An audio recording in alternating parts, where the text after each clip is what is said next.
ഞാനിന്ന് കമലാദാസിൻ്റെ വളരെ പ്രസിദ്ധമായ ഒരു ചെറിയ കവിതയാണ് നിങ്ങൾക്ക് മുന്നിൽ പരിചയപ്പെടുത്താൻ ആഗ്രഹിക്കുന്നത്. കവിതയുടെ പേര് എന്താണെന്നല്ലേ? My grand mother's house. കമലാദാസിൻ്റെ വളരെ പ്രസിദ്ധമായ ഒരു ചെറിയ കവിതയാണ് മൈ ഗ്രാൻഡ് മദേഴ്സ് ഹൗസ് എന്ന് പറയുന്നത്. കമലാദാസിന് ഒരു സ്പെഷ്യൽ ഇൻട്രഡക്ഷൻ ആവശ്യമാണ് എന്നെനിക്ക് തോന്നുന്നില്ല. അവർ എന്താണെന്ന് നിങ്ങൾക്കറിയാം. She is an Indo Anglian writer. Moreover she is a confessional poet. Confession എന്ന് വെച്ചാൽ അറിയാമല്ലോ, കുംഭസാരം, തുറന്നെഴുത്തിൻ്റെ ഒരു കവി കൂടെയാണ് കമലാദാസ്. അതുകൊണ്ട് തന്നെ അവർ ജീവിച്ചിരുന്നപ്പോൾ ഒരുപാട് പ്രതിസന്ധികളിൽ ചെന്നുപെട്ട ഒരു എഴുത്തുകാരിയാണ്. തുറന്നെഴുതും, മനസ്സിൽ തോന്നുന്ന വിചാരങ്ങൾ പച്ചയായിട്ട് അവതരിപ്പിക്കുന്ന ഒരു കവിയായിട്ടാണ് കമലാദാസിനെ സാഹിത്യ ലോകം അടയാളപ്പെടുത്തിയിരിക്കുന്നത്. ഈ ഗ്രാൻഡ് മദേഴ്സ് ഹൗസ് എന്ന് പറയുന്നത് നമ്മുടെ കമലാദാസിൻ്റെ ഒരു ആറ്റോബയോഗ്രഫിക്കലായ കവിതയാണ്. ഇതിലെ സെൻട്രൽ ഫിഗർ എന്ന് പറയുന്നത് അവരുടെ ഗ്രാൻഡ് മദറാണ്. ഗ്രാൻഡ് മദറിനെ കുറിച്ചുള്ള മാധുര്യമൂറുന്ന സ്നേഹ നിർഭരമായ അനുഭവങ്ങളാണ്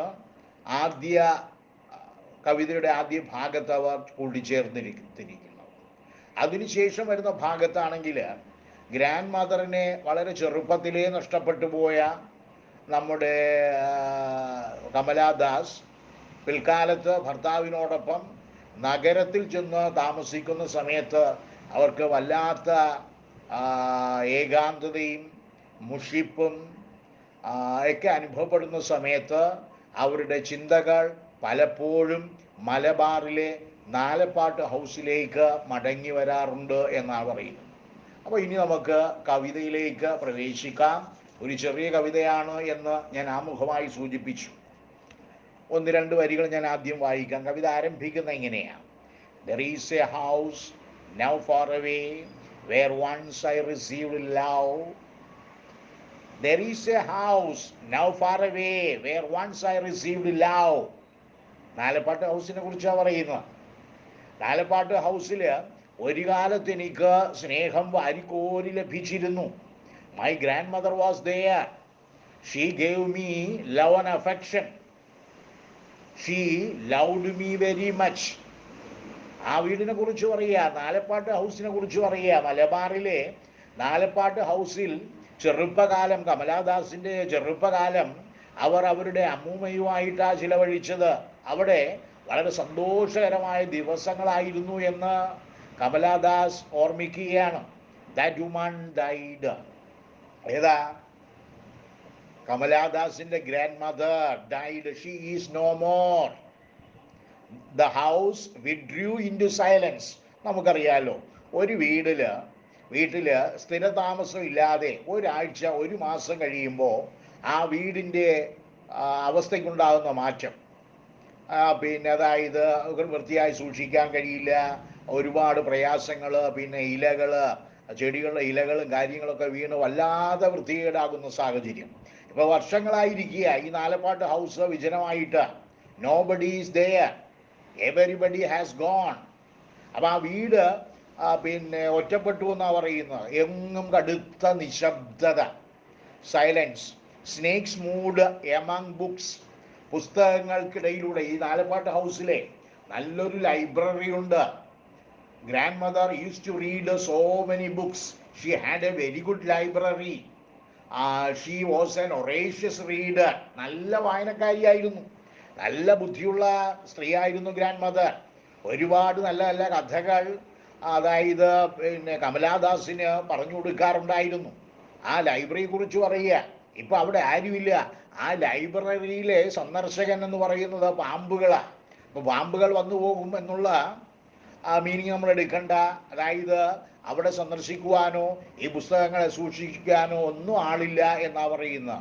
അതായത് forsaken by everyone forsaken by all എന്നർത്ഥം. എല്ലാവരാലും ഉപേക്ഷിക്കപ്പെട്ട ഒരു ഡെസേർട്ടഡ് ആയ പ്ലേസ് ആണെന്നാണ് പറയുന്നത്. അതുകൊണ്ടാണ് സ്നേക്കൊക്കെ ഇഴയുന്ന വിജനമായ സ്ഥലം എന്ന് പറയുന്നത്. Among books I was then too young to read. അമ്മൂമ്മ ജീവിച്ചിരുന്ന സമയത്തെ ഈ പുസ്തകങ്ങൾ വായിക്കാൻ കഴിയുന്ന രീതിയിൽ ഞാൻ പാകതയും പക്വതയും വന്നില്ല. എനിക്ക് എഴുത്തും വായനയും ആ സമയത്ത് അറിയില്ലായിരുന്നു. പുസ്തകങ്ങൾ അവിടെ ഉണ്ടായിരുന്നു. അമ്മൂമ്മ എനിക്ക് ചില പുസ്തകങ്ങൾ വായിച്ച് കേൾപ്പിക്കുമായിരുന്നു എന്നാണ് പറയുന്നത്. And my blood turned cold like the moon. ഇപ്പോഴത്തെ അവസ്ഥ പറയുക, അമ്മൂമ്മ ഇല്ലാത്ത വീട് ഏതുപോലെ എന്നാ പറയുന്നത്, ദുഃഖം തളം കെട്ടിയിരിക്കുന്ന, ഏകാന്തത തളം കെട്ടിയിരിക്കുന്ന ഒരു പ്ലേസായി മാറിയിരിക്കുകയാണ്. പലപ്പോഴും നഗരത്തിൽ വിരസമായ ജീവിതം, അതിനെക്കുറിച്ചൊക്കെ പറയുന്നുണ്ട്. ചില റെഫറൻസ് ഒക്കെ വരുന്നുണ്ട്. അവരുടെ ഭർത്താവിൻ്റെ പേര് മിസ്റ്റർ ദാസാണ്. അദ്ദേഹം ഒരു ബാങ്ക് ഉദ്യോഗസ്ഥനാണ്. അദ്ദേഹം ഓൾവേസ് ബിസി ആയിരുന്നു. അതുകൊണ്ട് തന്നെ ഭർത്താവിന് ഈ ഭാര്യയെ പ്രോപ്പറായി കെയർ ചെയ്യാനോ ഇവൾ ആഗ്രഹിക്കുന്ന രീതിയിലുള്ള സ്നേഹം കൊടുക്കുവാനോ ആ മനുഷ്യന് സാധിച്ചില്ല എന്ന പരാതി കമലാദാസിനുണ്ട്. ആ സമയത്താണ് കമലാദാസ് ആഗ്രഹിക്കുന്നത്, അല്ലെങ്കിൽ ഓർത്തു പോകുന്നത്, തനിക്കൊരു പഴയ കാലം ഉണ്ടായിരുന്നു. താൻ തൻ്റെ ഗ്രാൻഡ് മദറുമായി താമസിക്കുന്ന സമയം ഗ്രാൻഡ് മദർ തന്നെ എത്രമാത്രം സ്നേഹിച്ചിരുന്നു, അതിനെക്കുറിച്ചൊക്കെ കമലാദാസ് സിറ്റിയിൽ ഭർത്താവിനോടൊപ്പം താമസിക്കുമ്പോൾ ഓർത്തു പോകാറുണ്ട്. അതാ അവിടെ പറയുന്ന how often I think of going there. There എന്ന് പറഞ്ഞാൽ എവിടെയാ? ഈ നാലപ്പാട്ട് ഹൗസിലേക്ക് ഞാൻ വിരഹവേദന, ദുഃഖം അല്ലെങ്കിൽ ഏകാന്തത അനുഭവിക്കുന്ന സമയത്ത് പലപ്പോഴും നാലപ്പാട്ട് ഹൗസിലേക്ക് പോകാൻ, ഇങ്ങനെ ഫിസിക്കലായിട്ട് പോകാനല്ല, തൻ്റെ ചിന്തകൾ അവിടേക്ക് ഞാൻ പറഞ്ഞു വിടാറുണ്ടെന്നാ പറയുന്നു. To peer through blind eyes of the windows. അവിടെ നിന്ന് ജനാല ചെറുതായിട്ട് തുറന്ന് ജനാലയിലൂടെ അകത്തേക്ക് ഞാൻ കാഴ്ചകൾ കാണുന്നത് പോലെ എൻ്റെ മനസ്സിന് ഞാൻ കാണുമെല്ലാം. Just listen to the frozen air. അവിടെ എല്ലാം എയർ പോലും ഫ്രോസൺ ആയിരിക്കുകയാണ്. എയർ ഫ്രോസൺ ആയിരിക്കുന്നു, സ്നേഹം മരവിച്ചു പോയിരിക്കുന്നു. ഗ്രാൻഡ് മദർ അവിടെ ഇല്ല, എങ്ങും കൂരിരുട്ടാണെന്നാണ് പറയുന്നു മുറിക്കുള്ളിൽ. Or in the wild despair. Despair അറിയാലോ, നിരാശയാണ്. Pick an armful of darkness to bring it here to light. അവിടെ നിന്നും എൻ്റെ ചിന്തകൾ കൊണ്ടുവരുന്ന എന്താണ്? ഈ നാലപ്പാട്ട് ഹൗസിൽ നിന്ന് ഇപ്പോൾ എൻ്റെ ചിന്തകൾ പോയി വരുമ്പോൾ എനിക്ക് ലഭിക്കുന്നത് അവിടുത്തെ ഇരുട്ട് മാത്രമെന്നാണ് പറയും. ഒന്നുമില്ല, പ്രകാശമില്ല, സന്തോഷമില്ല, സ്നേഹമില്ല. ഇതൊക്കെ നൽകിയിരുന്ന എൻ്റെ ഗ്രാൻഡ് മദർ വർഷങ്ങൾക്ക് മുന്നേ മരിച്ചു പോയിരിക്കുന്നു. എങ്കിലും എനിക്ക് മാനസികമായ പ്രയാസം വരുന്ന സമയത്ത് ഞാൻ എൻ്റെ മനസ്സിനെ നാലപ്പാട്ട് ഹൗസിലേക്ക് പറഞ്ഞയക്കും. എന്തിലേക്ക് വേണ്ടിയാ? ഒരു സന്തോഷത്തിന് വേണ്ടി, അല്ലെങ്കിൽ ഞാൻ അനുഭവിക്കുന്ന ഡിസ്ട്രസ്സിൽ നിന്ന് ഒന്ന് രക്ഷപ്പെടാൻ വേണ്ടി എന്നാണ് പറയുന്നത്. Behind my bedroom door like A brooding dog. ഞാൻ എൻ്റെ കിടപ്പുമുറിക്കകത്തെ, അതായത് യജമാനൻ്റെ ദയാകാരുണ്യം കാത്തുകിടക്കുന്ന ഒരു പട്ടിയെപ്പോലെ എന്നാ പറയുന്നു. അപ്പോൾ ഭാര്യയും ഭർത്താവുമായിട്ടുള്ള ബന്ധത്തിനെ കുറിച്ചാണ് പറയുന്നത്. ഭർത്താവിന് ഇവർ ആഗ്രഹിക്കുന്ന രീതിയിലുള്ള സ്നേഹവും പരിരക്ഷയും ഇവർക്ക് ലഭിക്കുന്നില്ല, കൊടുക്കാൻ അദ്ദേഹത്തിന് സാധിക്കുന്നില്ല. ചിലപ്പോൾ കവിയായ കമലാദാസിന് അങ്ങനെ തോന്നുകയാണോ എന്ന് എനിക്കറിയില്ല.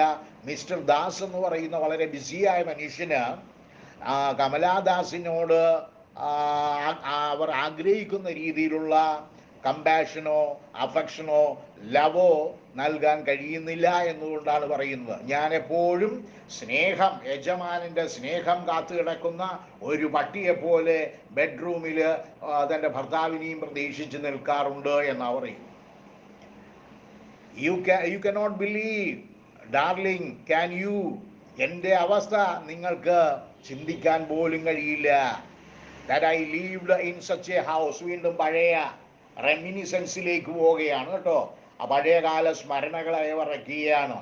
ഞാൻ എങ്ങനെയാണ് കഴിഞ്ഞിരുന്നത്, എന്തുമാത്രം സന്തോഷം എനിക്ക്, എന്തുമാത്രം സ്നേഹം എനിക്ക് എൻ്റെ നാലപ്പാട്ട് ഹൗസിൽ നിന്ന് ഗ്രാൻഡ് മദർ എനിക്ക് നൽകിയിരുന്നു. അതൊക്കെ അവർ ഓർത്തു പോവുകയാണ്. അതാണ് അവിടെ പാസ്റ്റ് ടെൻസിൽ ഉപയോഗിച്ചിരിക്കുന്നത്. That I lived in such A house and was proud. അവിടെ താമസിച്ചിരുന്നു ഈ ഗ്രാൻഡ് മദർ, ഈ നാലപ്പാട്ട് ഹൗസ്, അതിനെക്കുറിച്ചൊക്കെ ഓർത്തിരിക്കുമ്പോൾ ഉണ്ടല്ലോ എനിക്ക് അഭിമാനമാണ്. And loud I who have lost, ഇപ്പൊ എനിക്കെല്ലാം നഷ്ടപ്പെട്ടു പോയിരിക്കുകയാണെന്ന് പറയുന്നു. My way and beg now at strangers door. എനിക്കിപ്പോൾ സന്തോഷം നഷ്ടപ്പെട്ടു പോയിരിക്കുന്നു, സ്നേഹം ലഭിക്കുന്നില്ല. ഞാൻ തികച്ചും അപരിചിതരായ വ്യക്തികളുടെ വീട്ടിൻ്റെ പടിക്കൽ ചെന്ന് കതകിൽ മുട്ടിയിട്ട് അവരിൽ നിന്ന് സ്നേഹം ഇരന്നു വാങ്ങാൻ ശ്രമിക്കുകയാണ് എന്നാ പറയുന്നത്. യഥാർത്ഥത്തിൽ ഓരോരോ വീടുകളായിട്ട് പോയി സ്നേഹം തരൂ സ്നേഹം തരൂ എന്ന് ചോദിച്ചു എന്നല്ല, എനിക്ക് ആ പ്രോപ്പറായ സ്നേഹം എൻ്റെ ഭർത്താവിൽ നിന്ന് ലഭിക്കുന്നില്ല. ഇതെനിക്ക് ഒരുപാട് ലഭിച്ചിരുന്നു. എവിടെ നിന്ന്? എൻ്റെ ഗ്രാൻഡ് മദറിൻ്റെ കൈകളിൽ നിന്ന് എന്നവർ ഓർക്കുകയാണ്. Strangers doors to receive love. സ്നേഹം ലഭിക്കാൻ ഞാനിപ്പോൾ അപരിചിതരുടെ വീടുകളിൽ ചെന്ന് വാതിലുകൾ മുട്ടുകയാണ്. At least in a small change, small degree എന്നൊക്കെ അർത്ഥം. ഒരു ലേശമെങ്കിലും സ്നേഹം ലഭിക്കുവാൻ ഞാൻ അപരിചിതരുടെ വീട്ടിലേക്ക് പോയി ഡോറുകൾ മുട്ടേണ്ട സാഹചര്യമാണ് ഞാൻ. ഇതാണ് എൻ്റെ പ്രസന്റ് കണ്ടീഷൻ. എനിക്ക് സ്നേഹം എൻ്റെ അമ്മൂമ്മ വാരിക്കോരി തന്നിരുന്നു. അവർ മരിച്ചുപോയി. അവർ ജീവിച്ചു വളർന്ന നാലപ്പാട്ട് ഹൗസും അനാഥമായിരിക്കുക. എനിക്ക് അവിടേക്ക് പോകാൻ കഴിയുന്നില്ല. എല്ലാം നഷ്ടപ്പെട്ടു പോയി. പഴയ സ്നേഹം ലഭിക്കുന്നില്ല, ഭർത്താവിൽ നിന്ന് വേണ്ട പരിരക്ഷ ലഭിക്കുന്നില്ല. ഇതവർ തുറന്നു പറയുക. അതുകൊണ്ടാണ് കൺഫെഷണൽ എന്ന് ഞാൻ പറഞ്ഞത്. ഭർത്താവിൽ നിന്ന് സ്നേഹം ലഭിച്ചില്ല എങ്കിലും അവർ തുറന്നു പറയും. ഏത് കാര്യമായാലും ശരി തുറന്നെഴുത്തിൻ്റെ ആളാണ് കമലാദാസ്.